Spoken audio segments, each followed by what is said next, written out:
Hello everyone, and welcome to week 4 of English 120. This week we're going to talk about naturalism in Jack London's writing. We're also going to talk about how to write an academic essay, and you will be turning in your first academic essay by the end of this week. Your readings this week aren't actually readings. You're going to be watching a video by Professor Cecilia Ticci. She's a professor of American Studies over at Vanderbilt University. You only need to listen to the first hour of the lecture, but you will get a lot of information about Jack London from this lecture. There's no conversation this week. You're going to be working on your paper. The Launchpad assignment is research module number 3, researching, explore, focus, and develop. Your reflective journal will be questions about the video. And then your first essay, the draft of your first essay, is due by the end of the week. So let's talk a little bit about what naturalism in American literature is. The term naturalism describes a type of literature that attempts to apply scientific principles of objectivity and detachment to its study of human beings. For naturalist writers, since human beings are, in Emile Zola's phrase, human beasts, characters can be studied through their relationships to their surroundings. Through this objective study of human beings, naturalistic writers believe that the laws behind the forces that govern human lives might be studied and understood. Naturalistic writers thus used a version of the scientific method to write their novels. They studied human beings governed by their instincts and passions, as well as the way in which the characters' lives were governed by the forces of heredity and environment. We see in Jack London's writing, the short stories you're examining for this week and the first short story that we read, lots of the aspects of naturalism. In fact, Jack London is known as a naturalist writer. You'll see that survival is a key theme in both of these stories. And one man survives because his instinct kicks in. In Love of Life, the man survives hunger, survives until he is literally looks like a worm on the, he looks like a worm to the people on the Bedford on the ship. The reason why he survives is because he's kicked into his instinct.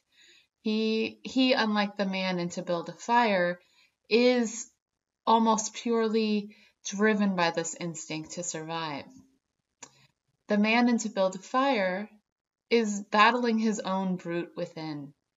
In To Build a Fire, the man is stubborn. The man is thinks pretty highly of himself, and he doesn't listen to people who may know that there's danger ahead, such as the dog, right? The dog doesn't want to go out in below 90 degrees weather.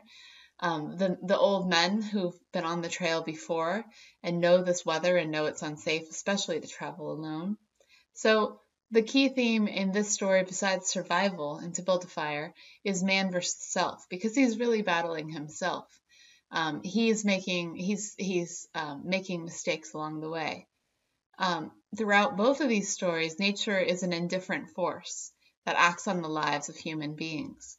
And that theme of man versus nature, one of which where man survives and the other where man does not survive, are two of the main themes in these stories.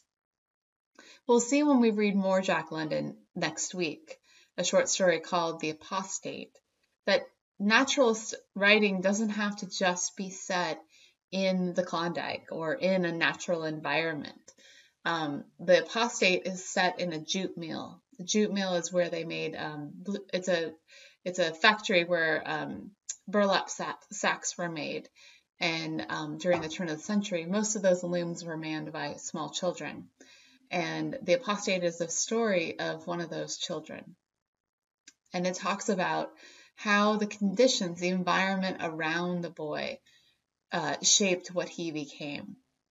The one thing to think about when you're thinking about naturalism is the approach that Jack London takes. It's almost a scientific study of these characteristics of both of these men.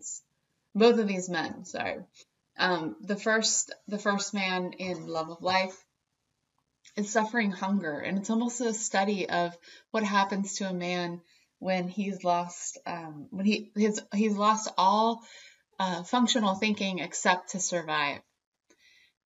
Whereas, and also the scientific study continues. If you look at the passage in Love of Life, when he's picked up by the boat, right before they pick him up, they describe the man on the hillside, and I'm trying to find my passage really quickly.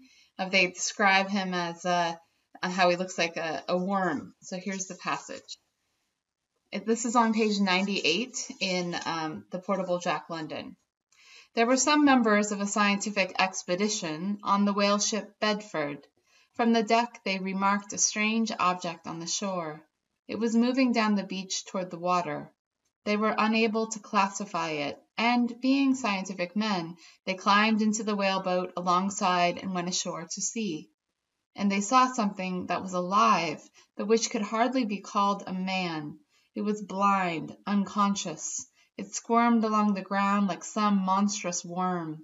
Most of its efforts were ineffectual, but it was persistent, and it writhed and twisted and went ahead perhaps a score of feet an hour. Notice how the tone is one of observation. It's no mistake that this is a scientific expedition that's discovering the man. The same goes for In to Build a Fire.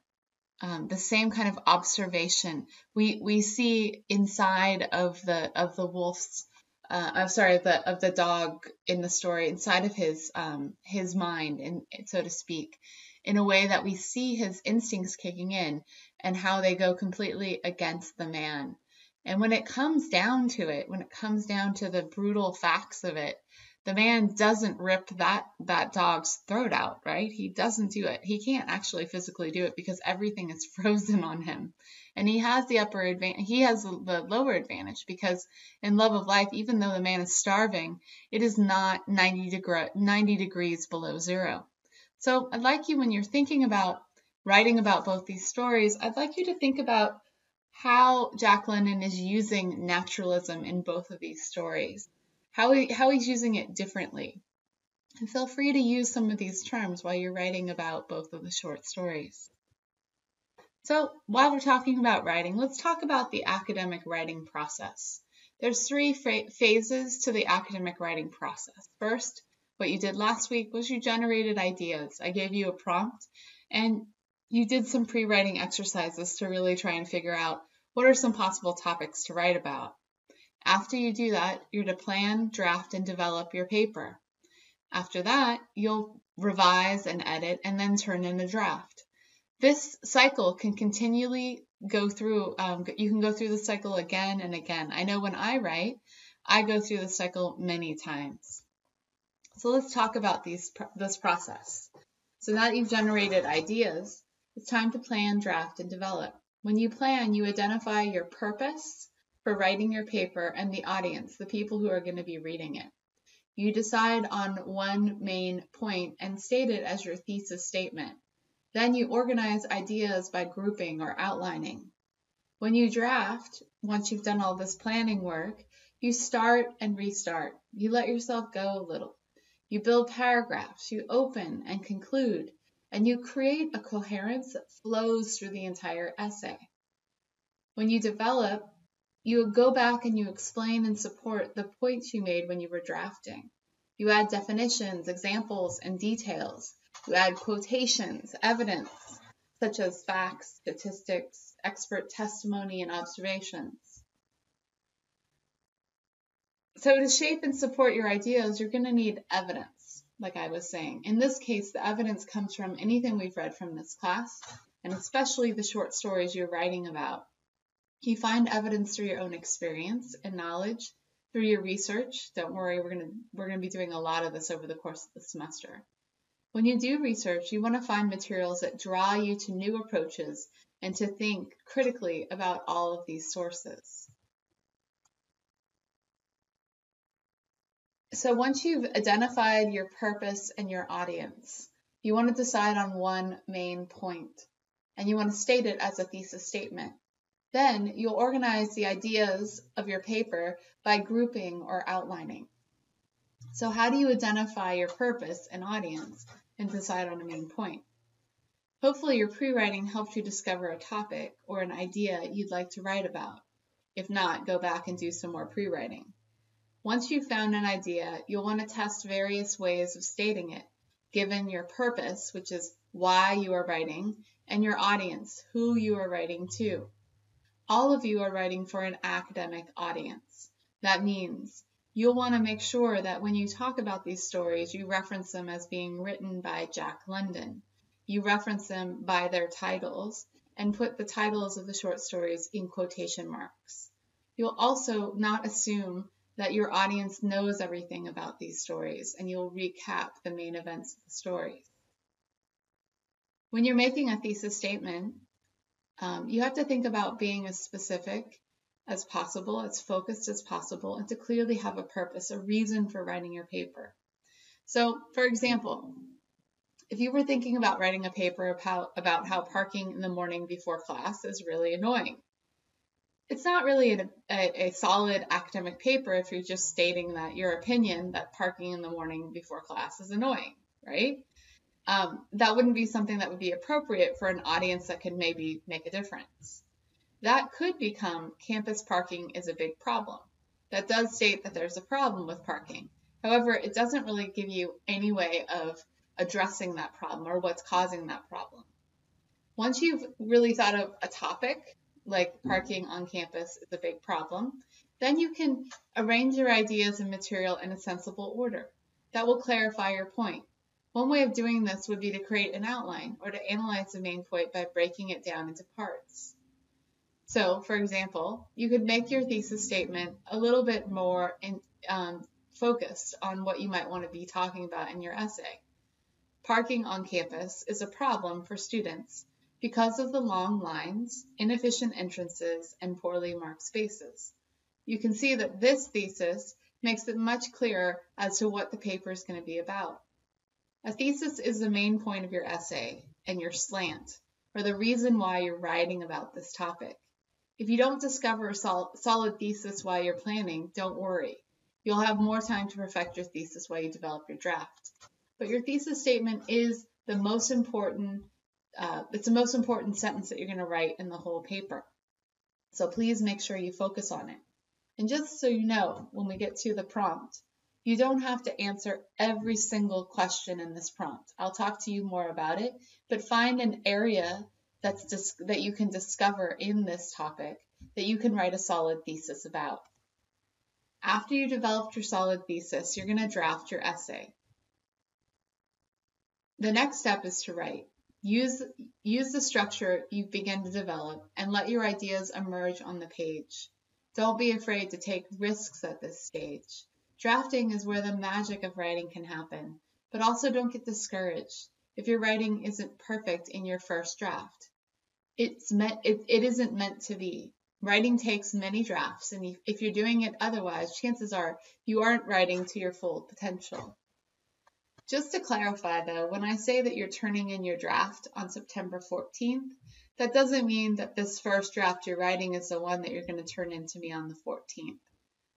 The idea of writing an academic paper is to go through many drafts. This process should have already been gone through, and you should have a draft that you feel very, very confident about when you turn it in on September 14th. Once you've drafted your essay, then you want to develop it by weaving in explanations, definitions, examples, details, and quotations from the text to make sure your ideas are clear and persuasive. While you draft, consider the template to form the essay. Your first 1 to 2 paragraphs will be your introduction, and somewhere in that introduction, you want to introduce your topic and state your thesis statement very clearly. The rest of your paper will consist of body paragraphs. In these body paragraphs, you're going to develop subtopics to prove your thesis. Each body paragraph should clearly cover a subtopic and relate the subtopic back to your thesis. Each subtopic is supported with ample evidence. Finally, in your conclusion, the last few paragraphs or the last paragraph of your paper, tell us how you've proven your thesis. What does the reader gain by reading your paper? And how does your paper relate to some larger purpose? All of your papers need to be MLA formatted. Chapter 20 in the Bedford Researcher shows an example MLA formatted paper, but there's a more in-depth example found on the Al Purdue website, and the URL is listed here. So just to recap, the prompt for Essay 1 is write an essay where you compare how each man battles for his survival in his natural environment. What causes one man to survive versus the other? What do you believe was Jack London's main point about nature in writing these stories? Use evidence from the text and from any other text you've read so far in this class to support your answer. Your paper should be 3 to 4 pages long and should include an introduction, several body paragraphs, and a conclusion. You should use the active reading checklist to actively read Love of Life and to build a fire. Read this prompt to the right carefully and complete your pre-writing exercises. After you've done that, you want to draft your paper. After you've drafted your paper, go back and edit your paper by proofreading and proofreading for spelling and grammar. Finally, make sure that your paper is in MLA format before you turn it in under the assignment located under this week's content and also located under the assignment page. This week, instead of doing a conversation and a reflection journal, you're just going to be writing a reflection journal. You're to watch Professor Cecilia Ticci give her lecture on Jack London, which is approximately 1 hour. Her lecture actually starts about 3 minutes in, so you can skip ahead to minute 3. Please use evidence from the video to help you answer the questions below. For more information on Professor Ticci and her brand new book on Jack London, see the following URL. What percentage of Americans were reading Jack London during the era he was writing? What does Professor Ticci think Jack London's work? Why does Professor Ticci think Jack London's work has fallen off of college syllabi? Why does she think we should consider Jack London as a public intellectual? Who do you think is a modern writer who is a public intellectual? What is a hoboy? What do we learn about 1876, the year Jack London was born, and the year of the 1876 World's Fair in Philadelphia?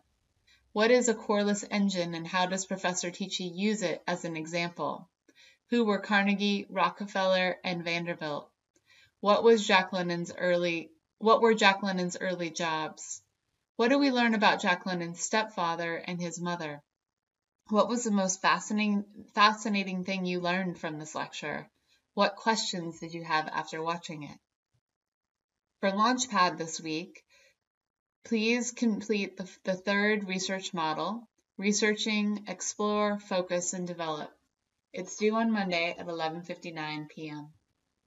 All right, guys, that's it for this week. Next week, we will be reading The Apostate and What Life Means to Me by Jack London, and we'll be talking about his socialism. Please let me know if you have any questions. I will be looking for your work online and looking forward